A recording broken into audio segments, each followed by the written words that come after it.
Hoje as pessoas ficam aprisionadas, né, tipo, como se elas fossem reféns da culpa. Se ela não se sentir culpada, ela vai se sentir a pior das pessoas, por exemplo, numa relação familiar. Como você não se sente culpado por tal situação, né, você precisa se sentir uma pessoa melhor, aí vem os dogmas religiosos, né.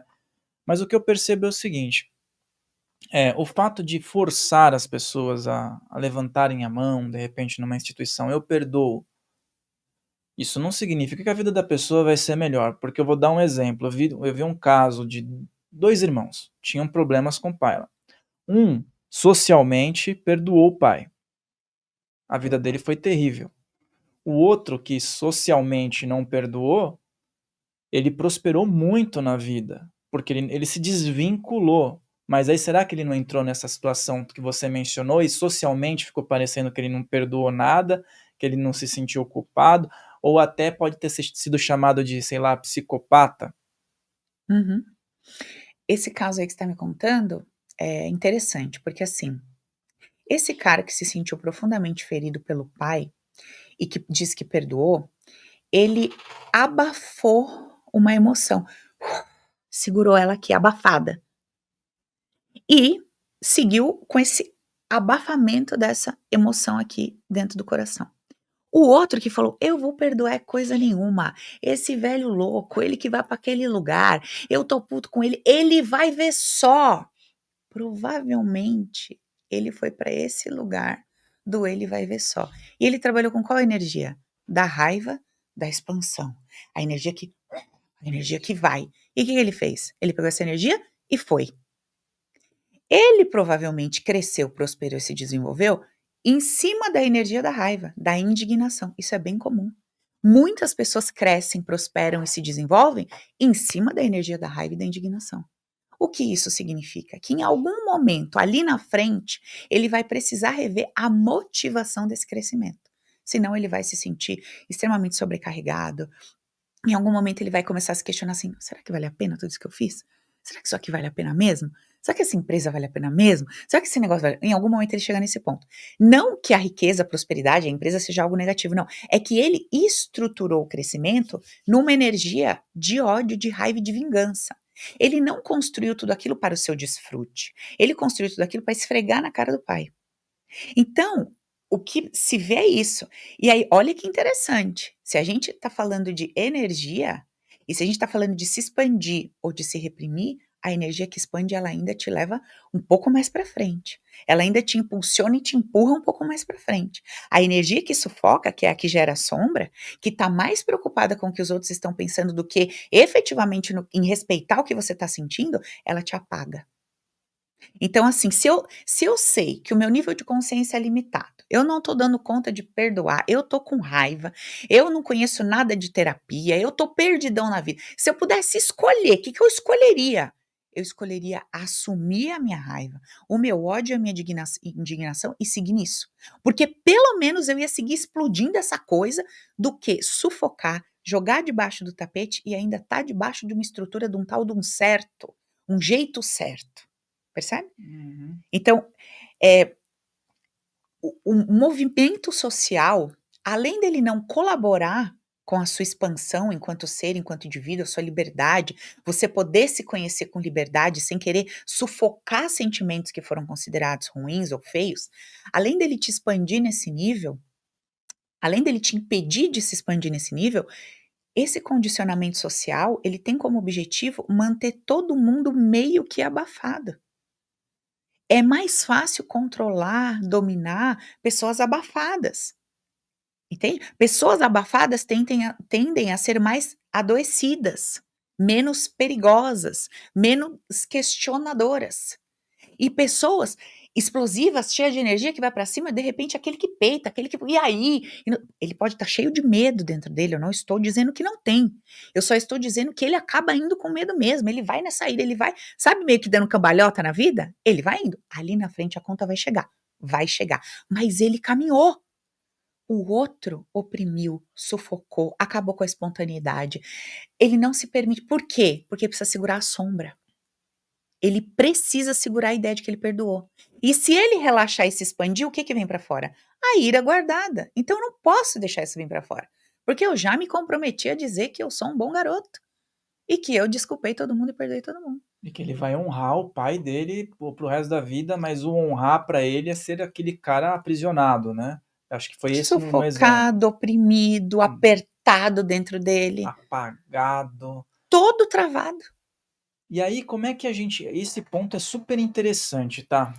Como que trabalhar isso numa pessoa que vamos supor o segundo exemplo, aquele que falou que se dane, eu vou melhorar. Como trabalhar isso numa pessoa que chegou nesse ápice da raiva e fala: "Não, eu vou melhorar, eu vou ser bom", no paralelo de: "Eu vou fazer isso para provar para aquele miserável lá que eu não sou o que ele pensava", do: "Eu vou progredir por minha causa". Uhum, ótimo. Bom, o que acontece, vamos pensar numa pessoa que ela não recebe essa informação, então ela está só tocando a vida. Vai chegar um ponto que a vida cobra. E a vida não cobra como punição, a vida cobra como oportunidade de você liberar esse sentimento, porque ele está te machucando. Ele tá funcionando como um alfinete na sua bunda. Então, você anda porque tem alguma coisa te espetando. Só que chega uma hora que você cansa. Você cansa de ser alfinetado e ter que pular por conta desse alfinete. Você pode simplesmente caminhar, não precisa mais nada espetar. E aí vai chegar um momento que a vida vai chamar ele para uma conversa. Alguma coisa vai ruir, alguma e algo vai acontecer que tende a fazer com que essa pessoa reflita: "Espera aí, eu tô fazendo tudo isso para quê?".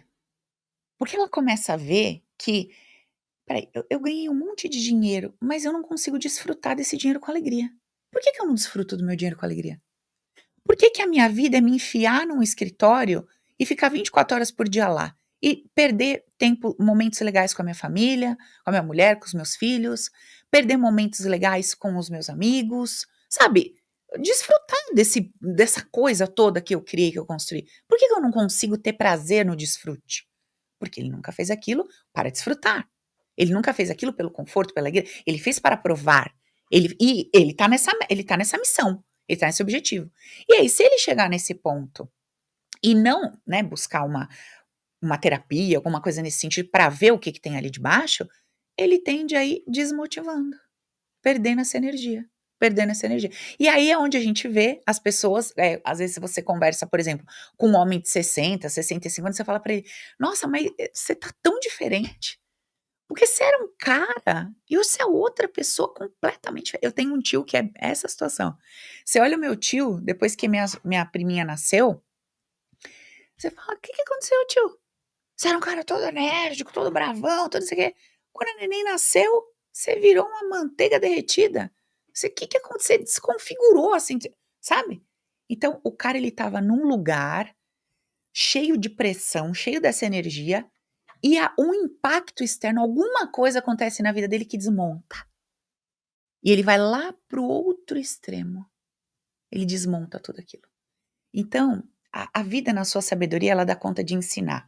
Se a gente estiver com os olhos abertos, o coração aberto, a gente entende que tem alguma coisa acontecendo ali. Agora, logicamente, precisamos viver dessa forma? Precisamos esperar a vida mostrar pra gente? Não. A gente pode, por exemplo, num programa como o seu, tá assistindo várias pessoas, tá movimentando, sabe, a consciência, tá se questionando, fazendo perguntas, saindo do óbvio, fazendo perguntas. Ontem no meu Instagram, entrou um senhor revoltadíssimo com as minhas postagens, porque minhas postagens elas são perturbadoras, né, pai, você sabe que eu não sou flor que se cheire, entendeu? E eu faço minhas postagens daquele jeito. Bom, fiz lá fiz lá a minha postagem, e aí um senhor foi lá e disse: "Tem que pedir para Deus, eu só faço para Deus, porque, tem que fazer tudo para Deus, porque é Deus que recompensa, porque é Deus que vai fazer, e eu faço para Deus, eu não faço para o homem", que colocou lá a opinião dele, joia. Eu fui lá e disse assim: "Mas e se não houver nenhuma recompensa? E se você estiver fazendo tudo isso para Deus e não houver nenhuma recompensa, como é que você sente?". Nossa, aí ele acabou, ele não entendeu o que eu disse e esculhambou, falou: "É, beleza", eu achei até engraçado as coisas que ele falou ali. E você vê o tanto de revolta que tem dentro só de pensar que ele tá se matando e que ele não vai ter a tal da recompensa de Deus. Aí eu respondi assim para ele: "Tudo que eu faço numa referência ou numa sensação de que estou envolvendo Deus ou a energia do Criador, eu não estou esperando recompensa nenhuma, porque eu não sei se céu existe, eu não sei se inferno existe, eu não sei se eu vou conseguir me conectar de alguma forma com esse Deus, como a gente, né, tem a ilusão de que seja alguma coisa física ou presencial, ou sei lá, uma fumaça, uma nuvem, eu sei lá o que que vai ser.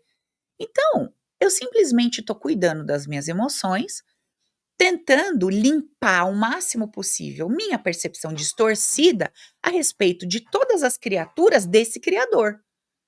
É o que eu posso fazer. Não enxergando injustiça, não enxergando nada de errado, vendo a perfeição do equilíbrio do universo, do Criador e da sua criatura, e cuidando da minha vida. É o que eu posso fazer. Além disso, sei lá, eu fico aqui, ilusionando, sei lá, existe essa palavra, ilusionando?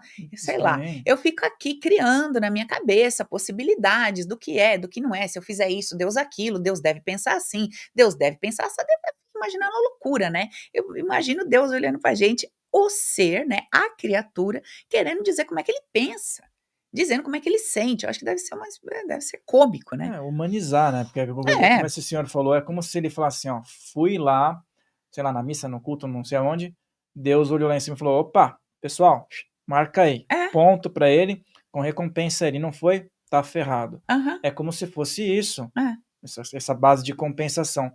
E aí eu vejo que, assim, é o medo de errar, é o medo "não posso errar", até o caso do seu tio, né, talvez ele: "Não posso errar novamente, vou ficar mais exato, amolecido". é, E esse medo de errar, né, todo mundo durante a infância não tem tanto medo de errar, porque às vezes a criança vai lá, faz uma besteira, até o momento de alguém falar: "Ô!", dá uma bronca, daí a partir desse momento, você vê que já existe uhum. uma retaguarda, né. De onde vem esse medo de errar?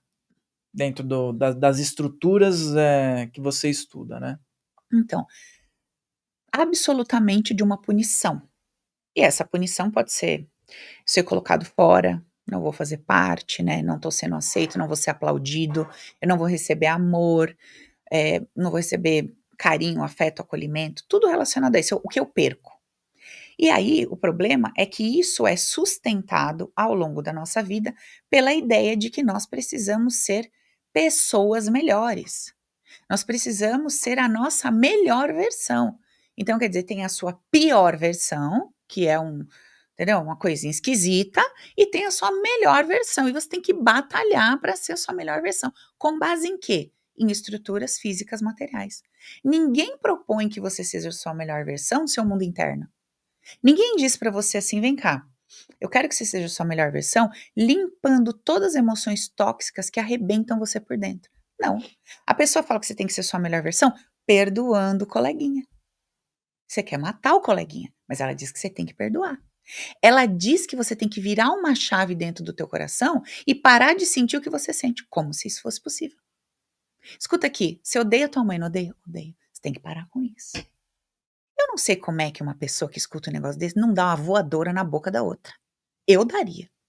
A pessoa virar pra mim e falar assim, por exemplo, meu pai morreu quando eu tinha 9 anos. A pessoa virar pra mim e falar assim: "Ah, você vai ter que tirar essa dor do seu coração". Eu juro que eu pegava uma cadeira, eu dava na cabeça dela. Eu dava, rachava a cabeça dela. Porque você tá me tirando? Você tá tirando com a minha cara? Eu tô falando pra você que eu tenho raiva. Eu tenho raiva, fui abusada pelo meu pai, não sei o quê. Eu não fui não, gente, minhas clientes. Eu fui abusada pelo meu pai tantas vezes. Você tá falando pra mim que eu tenho que perdoar? Você tá falando pra mim que eu não tenho que sentir indignação, dor na minha alma? O que que você tá falando? O que que você tá falando pra mim, cara? Eu depositei tudo nesse casamento. Eu dei o meu melhor. Eu fui a mulher mais incrível do planeta Terra por 30 anos, colega. E o cara me traiu. Você tá falando pra mim que eu tenho que entender, que eu tenho que aceitar, que eu não tenho que sentir dor? Você tá de brincadeira? Eu virava a mesa na cabeça do outro. Não existe isso. Isso é ilusão, isso é hipocrisia, isso é sufocar, isso é terminar de matar a pessoa. A pessoa já está estrupiada, você termina de afundar ela num poço sem fundo, Fael. Agora o que que eu vou falar pra essa pessoa? Eu vou chegar pra ela e falar: "O que que você tá sentindo?". "Eu quero matar ele, Paulo, eu quero". "Tá bom, que mais?". "Eu também quero me matar, porque eu acreditei naquele desgraçado, que ódio que eu tô de mim". "Ótimo. Então nós vamos começar, botar essa raiva todinha pra fora. Esculhambar ele, vamos esculhambar você também, que foi boa, né? Foi boa, né? Acreditou? Eu fui. Pronto, então vamos. E eu vou esgotar essa pessoa. Com toda essa energia. Sabe o que acontece quando eu esgoto com ela tudo isso? Eu deixo ela pôr tudo isso pra fora? Eu vou achando coisas no meio do caminho. Quando ela começa a esgotar essa raiva, vem o pai por trás do marido. Vem o vô. Aí a gente vai e esgota na raiz. Aí quando ela começa com ódio dela, que ela acha que ela acreditou naquele marido, aí ela lembra que ela acreditou naquele cachorrinho que enfiou o dente na mãozinha dela. Aí ela já esculhamba o cachorrinho também, vai indo todo mundo pra vala. Vai o marido, vai o vô, vai o cachorro, vai ela, vai todo, eu vou junto, eu vou também, que eu já aproveito que eu vou já me limpando minhas coisas. Vai todo mundo lá naquele lugar, aquele bem umbralesco, entendeu? Bem cheio de limbo, fedido, vai todo mundo desce lá, numa boa, sem drama. Aí sabe o que acontece? Acaba a raiva, começa um choro de alívio. Um choro.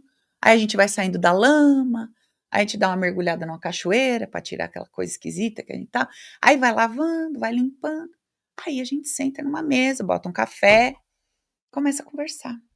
Colega, vem aqui, vamos falar. Mas por que você fez tudo isso que você fez com esse teu marido? Fala pra mim. Paula, medo, né? Medo. Eu vi minha mãe daquele jeito dela, saindo para trabalhar a vida inteira, e meu pai traindo ela a vida inteira. Eu achei que tinha que ser o oposto. Falei, eu não vou sair de casa, eu vou ser dona de casa. Eu vou ficar aqui, eu vou pregar o botão da camisa dele, eu vou fazer o almoço e a janta. Eu achei que isso aqui ia funcionar, porque eu achei que minha mãe foi uma burra de ter feito aquilo. Falei, o que você está aprendendo com isso? Pô, eu tô aprendendo que não é bem assim, né? Tô aprendendo que o que eu achei que era, não é. Não é por isso, não é o caminho. Então, quer dizer, não é que meu pai traiu minha mãe, porque minha mãe trabalhava fora. Quer dizer que para uma mulher trabalhar fora, ela vai ser traída? Isso foi uma ilusão da minha cabeça. O que mais você está percebendo? Eu também estou percebendo o quanto que eu me larguei. Porque eu tinha vontade de trabalhar. E eu só não fui trabalhar porque, como eu julguei a minha mãe, eu achei que eu tinha que fazer o oposto para segurar meu casamento. Ai, que legal. E daqui a pouco, nessa conversa, já não tem mais o marido que traiu. Percebe? Só tem ela entendendo o que ela fez. Onde ela se largou. Onde ela se abandonou. Esse cara começa a ser um coadjuvante da conversa. Ele não é mais o principal. Aí eu começo. Ou seja, a conversa é outra. O lugar de compreensão é outro lugar. E ali a gente já não tem mais medo de olhar para o que a gente sente, de assumir o que a gente sente. Você já está liberta, você já está curada daquela sensação ou sentimento que, humanamente falando, era considerado demoníaco. E agora você pode relaxar e entender tua história. Porque entender uma história debaixo de uma sensação sufocada, debaixo de uma emoção destrutiva, é impossível, Fá. Não vai ter compreensão. Ontem, eu fiz um trabalho com uma amiga minha que faz psicoterapia há 20 anos. Sei lá, desde que nasceu ela faz. E ela disse pra mim, não, esse ponto aqui já tá ajustado, isso aqui eu já conversei com a minha terapeuta muitas vezes, isso aqui tá tudo certo. Eu falei, tá legal. Não desmerecendo o trabalho das minhas colegas psicoterapeutas, não. Inclusive, a senhora venha pro Open para otimizar o seu trabalho aí, que esse povo maluco que a senhora tem, de que vai fazer 20 sessões em 15 minutos. Escuta o que eu tô falando. Não, porque isso aqui, Paula, tá resolvido, já não sei o que. Tá ótimo. Eu tinha certeza que era a primeira coisa que ia pular a hora que eu começasse a trabalhar com ela. Mas eu deixo a pessoa acreditar, né? Tudo bem. Aí começamos um trabalho. Trouxe outro tema. E eu fui, daqui a pouco, onde que ela cai? Naquilo lá. Eu vou chorar bem com a boca aberta, gente, que eu coloquei lente. Vocês gostaram? Eu gostei, tá bonito. Começou, Fael, um desespero. Aquela dor estava toda lá dentro. Guardada no potinho do agora resolvi, só madura. Podre, né? Quantos anos lá dentro guardada? Se isso não tivesse recebido um estímulo de você precisa entender isso como mulher adulta e madura, isso aqui estaria pulando. Ela ia ter que resolver, ela tem que ver. Tá com 40, talvez tivesse visto com 30, talvez. Se bem que eu não acredito no talvez, que eu acho que a vida é perfeita como é. Mas é só pra estimular vocês a refletirem sobre isso. E quando aquilo veio, ela compreendeu um tanto de coisa da vida dela, porque aquela emoção que estava oculta sustentava várias outras dinâmicas da vida dela, relacionadas a casamento e a dinheiro. Então, quando eu caio na ilusão de achar que eu estou bem resolvida numa coisa, e eu paro de querer sentir o que tem por trás daquilo de verdade, eu posso estar perdendo a oportunidade de resolver várias questões da minha vida hoje. Porque eu acho que aquilo lá, com meu pai tá resolvido, com a minha mãe tá resolvido, aquilo que eu vivi lá atrás, aquele abuso, aquela briga com a minha irmã, aquela historinha, aquilo passou. Será que passou? Então, o que a gente está vivendo hoje é uma consequência direta de todas as emoções e ideias que nós carregamos ao longo da nossa vida. E se eu tô tendo um resultado não favorável hoje, com grana, com relacionamento, na minha sexualidade, no meu corpo, o que quer que seja, eu preciso olhar para trás e entender que tem muita coisa mal resolvida. Porque eu continuo sentindo mais do que eu já senti em vários momentos da minha história. Ou seja, eu não resolvi. Né, você fala sobre isso, me vem uma palavra: julgamento.